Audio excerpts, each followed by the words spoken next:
Pierre d'Or 2025. Votez sur imoweek.fr et rendez-vous le 25 juin à l'Intercontinental Paris-le-Grand. Bonjour, je suis Bastien Bouteloup, directeur ingénierie et R&D chez Woodeum. J'ai l'honneur d'être nommé au Pierre d'Or 2025 dans la catégorie Avenir et je compte sur vous pour voter sur le site imoweek.fr. Bonjour, Marie-Laure Leclerc de Souza. J'ai la chance aujourd'hui de participer en tant que jury des Pierres d'Or à notre dernière réunion pendant laquelle nous avons défini la liste des 10 candidats. Donc nous vous invitons, parce que cette institution est importante pour nous tous et parce que nous considérons que l'immobilier ce sont des hommes et des femmes passionnés au quotidien, de voter sur imoweek.fr pour déterminer vos candidats, sachant que nous vous donnons rendez-vous le 25 juin à l'hôtel Intercontinental pour avoir le résultat de ces votes et passer une merveilleuse soirée tous ensemble. À très vite et à vos votes. Les invités du Cercle Pierre d'Or, l'excellence immobilière. Ces professionnels construisent l'immobilier d'aujourd'hui et de demain. Rencontre avec des femmes et des hommes remarquables.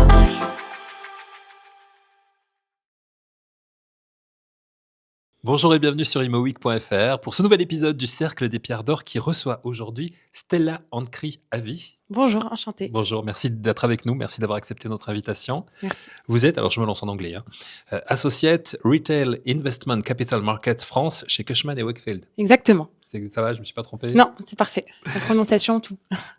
Merci en tout cas de nous faire le plaisir de participer à cette émission dans laquelle on va évoquer votre nomination au Pierre d'Or dans un instant. On va évoquer également les projets Cushman & Wakefield. J'ai envie, Stella, de vous demander dans un premier temps quel état des lieux vous dressez du marché du retail investment en ce milieu presque d'année 2025. Quelles sont, selon vous, les tendances majeures que vous avez pu observer? Alors, le premier trimestre 2025 en retail commence plutôt fort. On est à 1,3 milliard de volume investi en retail sur le premier trimestre. C'est une part de 39% du volume global des volumes investis. Comparé à la moyenne à 10 ans, on est bien au-dessus, puisque la moyenne à 10 ans, elle est autour des 24%.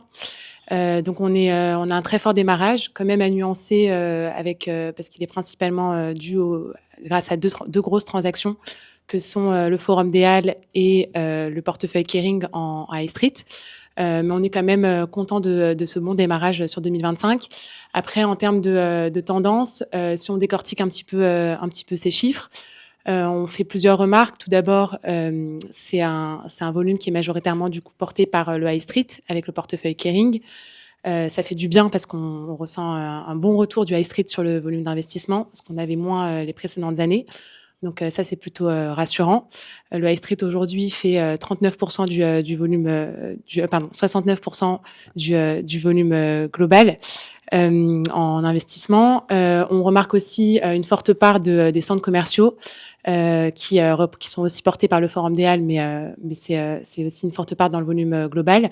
Et toujours une attractivité du retail park qui a certes 5% seulement du volume, mais qui est peut-être, je pense, plus dû au manque d'offres sur le marché qu'à un manque d'attractivité, parce que dans nos discussions avec nos investisseurs, tout le monde nous demande du retail park, donc ça c'est plutôt rassurant. Voilà, j'allais vous dire, vous êtes rassurés parce qu'effectivement le marché a été un petit peu compliqué ces derniers mois, ces dernières années, il a été un petit peu plus compliqué. Après, on ressent quand même, c'est ce qu'on ressentait aussi à la fin du MIPIM, on ressent quand même la vraie fin du retail bashing. On a le retour de nombreux investisseurs sur le marché, soit qui faisaient moins de retail, qui maintenant s'y remettent pour diversifier leur portefeuille et un peu équilibrer par classe d'actifs pour avoir une plus grosse part en commerce. Et on voit aussi de nombreuses liquidités sur le marché.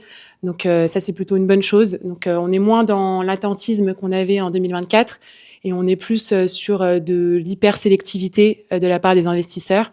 Parce que ça, par contre, on le voit beaucoup, les investisseurs sont très exigeants sur les critères de sélection sur des actifs. On ressent toujours la localisation qui est très présente sur leur sélectivité. Les niveaux de loyer, ils sont beaucoup plus regardants sur les niveaux de loyer aujourd'hui avec l'ILC qui a grimpé. Ils sont très regardants sur les niveaux de loyer et la qualité des locataires et des contreparties financières des locataires. Donc ça, effectivement, sont des aspects extrêmement importants. Alors, vous avez évoqué quelques projets. Est-ce qu'on peut rentrer dans les détails, justement, de projets, d'opérations emblématiques que vous avez actuellement, que vous avez pu mener, hein, avec votre équipe sur le marché, en 2024 et sur ces derniers mois, en fait, on va dire? En 2024, Cashman et Wakefield, on est très contents puisqu'on a Oui. été premier en part de marché en commerce sur le marché 2024 avec 2 grosses transactions majeures. La transaction au Paris Nord et la transaction Meyerbert qui font partie des 2 grosses transactions de plus de 100 millions sur le marché en 2024. Parce que c'est vrai que nous, ce qui nous manque aujourd'hui sur le marché du commerce, c'est les grosses transactions, les gros volumes. On en a eu que 7 l'année dernière et en ce début d'année, on en a que 2.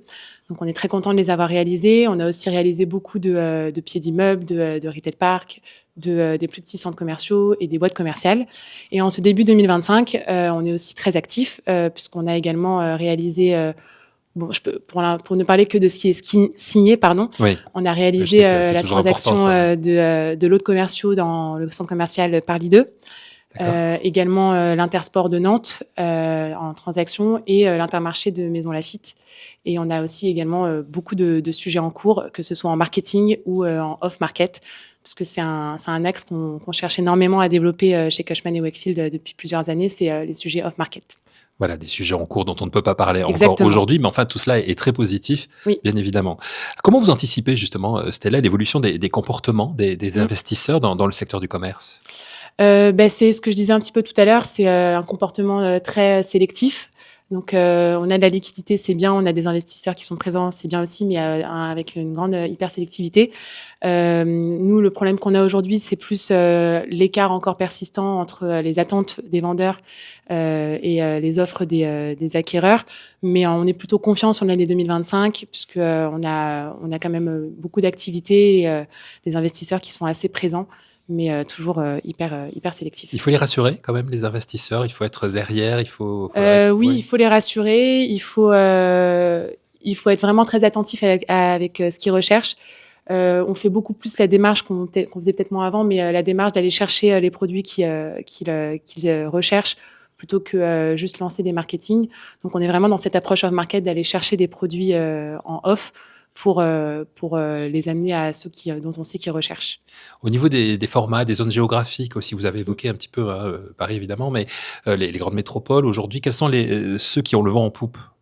Le marché parisien est toujours très actif, avec notamment le retour ce que je disais, des transactions high street. Oui. On l'avait beaucoup moins les précédentes années parce que c'était assez préempté par les utilisateurs. Je crois que les utilisateurs sur 2023-2024, ça représente près de 3 milliards de volume, donc c'est assez énorme. Et aujourd'hui, on voit beaucoup plus de nouvelles transactions en high street, notamment sur des petits volumes, donc moins de 50 millions. Mhm. On a de nombreux portefeuilles qui ont été signés ou alors signés sous promesse ou actés ou encore en marketing en ce moment, sur du portefeuille de pieds d'immeubles à Paris, mais également en région. Et les zones qu'on vend en poupe, ça peut être les grandes métropoles, mais pour ce qui est des retail parks, c'est vraiment les zones d'activité très reconnues et pour des meilleurs emplacements pour les retail parks. Et vous nous disiez beaucoup de demandes sur le retail park Oui, aujourd'hui. beaucoup de demandes. Ouais, beaucoup de demandes. Peu d'offres, mais beaucoup de demandes. Ouais, c'est ça le problème. Peu d'offres et beaucoup de demandes. Donc ça, c'est aussi un vrai sujet. Oui. Ouais. L'aspect environnemental aussi est essentiel, hein, j'imagine, Oui. dans les demandes des investisseurs. C'est un critère qu'on voit beaucoup être Sollicité. sollicité. être C'est un critère qui est très sollicité de la part des investisseurs. Le comportement même des investisseurs ou même des utilisateurs en commerce a beaucoup changé. On voit que c'est une nouvelle façon de consommer, une façon un peu plus écologique. On voit que tout ce qui est prêt à porter, il y a une nouvelle façon de consommer. Donc c'est un critère qui est beaucoup recherché et qui est beaucoup analysé de la part des investisseurs sur le marché. Donc ça, pour vous, pour vos équipes, ce sont des défis permanents. En fait, il faut s'adapter. Il faut s'adapter. Les usages changent. Les usages changent, même en termes d'activité sur le marché. On voit une des activités qui a été le plus impactée par cette transition, ça reste le prêt-à-porter, donc on le ressent, mais c'est un défi permanent, absolument.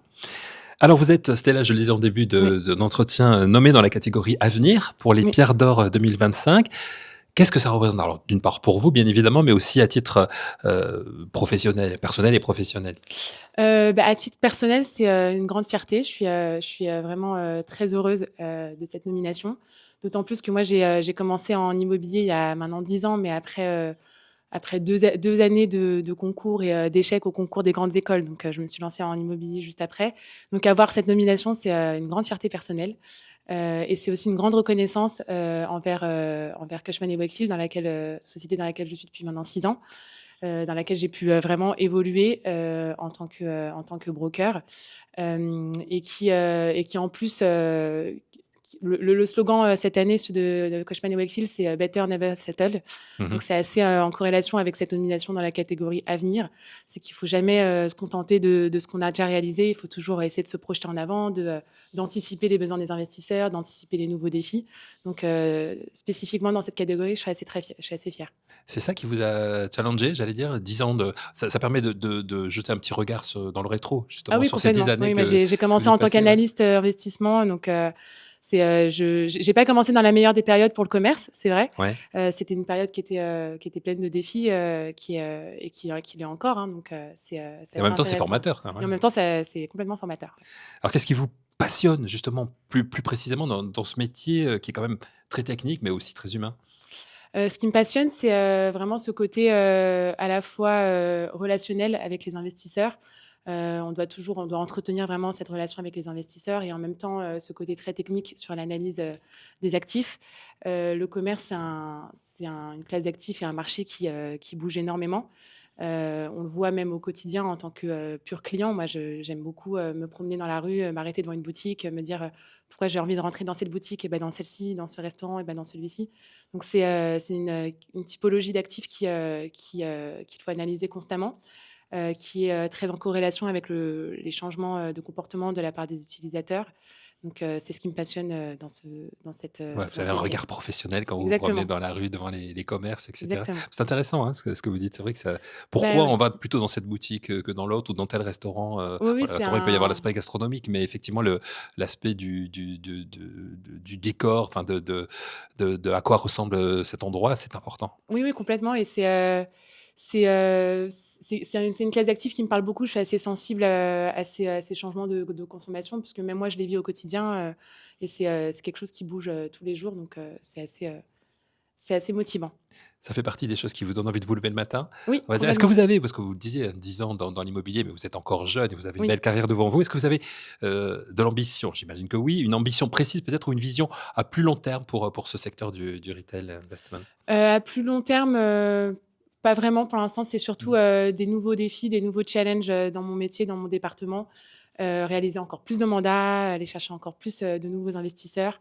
C'est plus à ce niveau-là que je me lance des nouveaux défis pour l'instant. Le fait d'être une femme, ça n'a tout, c'est un obstacle aussi? Ça peut être un obstacle ou vous ne le vivez pas du tout comme ça à vous? Je l'ai peut-être vécu avant, Ouais. quand j'étais toute jeune analyste, aujourd'hui moins. Mais c'est vrai que cette nomination Pierre d'Or, j'en suis encore plus fière en tant que femme.